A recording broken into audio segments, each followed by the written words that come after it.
इकलौता शिव मंदिर, जहां चढ़ते हैं जिंदा केकड़े। दुनिया का इकलौता शिव मंदिर जहां सबकी मुरादें होती हैं पूरी। दुनिया का इकलौता शिव मंदिर जहां वनवास के दौरान प्रभु राम ने की उपासना। शरीर पर राख और जटाओं का जंजाल है। त्रिनेत्रधारी का ही इस संसार पर माया जाल है। भारत के पावन धरा पर आपको जटाधारी और त्रिशूलधारी भगवान शिव के अनेकों मंदिर मिल जाएंगे, लेकिन आज हम आपको शिव की एक ऐसी अलौकिक दुनिया में लेकर जाएंगे जहां उनके भक्त उन्हें जिंदा केकड़े चढ़ाते हैं। ये है गुजरात का सूरत शहर, जिसे डायमंड सिटी कहा जाता है।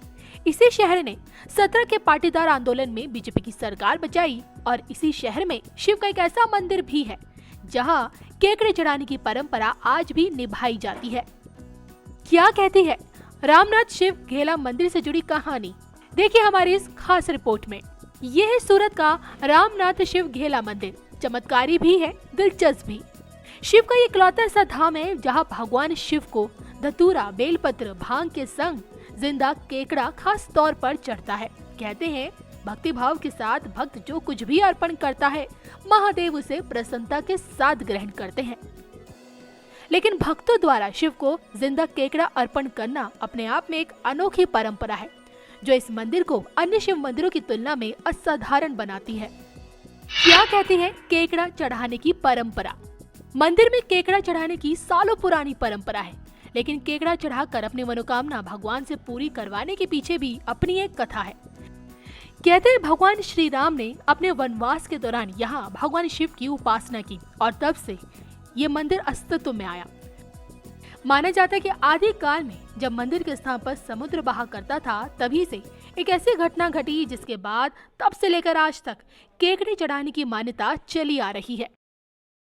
20 साल से आ रही हूँ। हर साल में एक ही बार जब जो महादेव जी का जन्मदिन होता है ना, उसी दिन ये केकड़े चढ़ाते हैं। और केकड़े की आस्था ये है कि हम लोग ऐसा मानते हैं कि हमारे बच्चों के जो कान में दर्द होता है ना, वो नहीं होता है। वो ये मंदिर को रामनाथ घेला से ये नाम से जाना जाता है। हजारों साल पुराना है और यहाँ पे जब रामचंद्र भगवान 14 वर्ष का वनवास के लिए निकले थे ना, तो यहीं पे वो रुके थे और उसको पता चला कि दशरथ जी का मृत्यु हो गया। तब तो उसको पूजा करने के लिए ऐसा मन हुआ, तो उसने तीर मार के स्वयं शिवलिंग को प्रकट किया।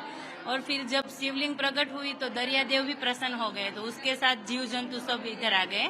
तो उसमें कड़तले भी आए, तो दरिया देव ने बोला कि ये इसका कुछ उद्धार के लिए कुछ बोलो। तो रामचंद्र भगवान ने कहा कि कोई किसी को भी कान में तकलीफ होती होगी, कोई ऑपरेशन से भी अच्छा नहीं होगा, तो यहाँ पे जो पोष वद 11 के दिन जो मन्नत लेंगे तो उसको पूरी होगी। और ये हजारों साल से ये परंपरा चली आ रही है और सबको अच्छा भी हो रहा है।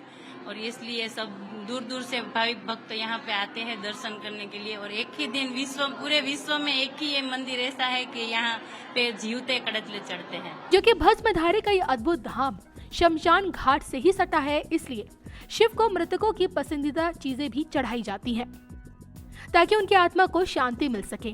कहते हैं शिवलिंग पर केकड़े चढ़ाने वही लोग आते हैं जिनकी मन्नतें या तो पूरी हो गई हो या फिर किसी शारीरिक कष्ट से पीड़ित हो। तो मंदिर से जुड़ी केकड़ा चढ़ाने की परंपरा क्या देश के प्रधानमंत्री नरेंद्र मोदी ने भी निभाई है या नहीं, ये तो हम नहीं जानते, लेकिन इतना जरूर पता है कि शिव भक्त मोदी का सूरत से खास कनेक्शन है। मोदी के सपनों का शहर सूरत में ही बसता है। बीते साल करोड़ों की सौगात देकर मोदी ने सूरत को डायमंड की तरह चमकाने की भरपूर कोशिश की है, लेकिन क्या ये चमक दुनिया तक फैलेगी, अब ये देखना दिलचस्प होगा।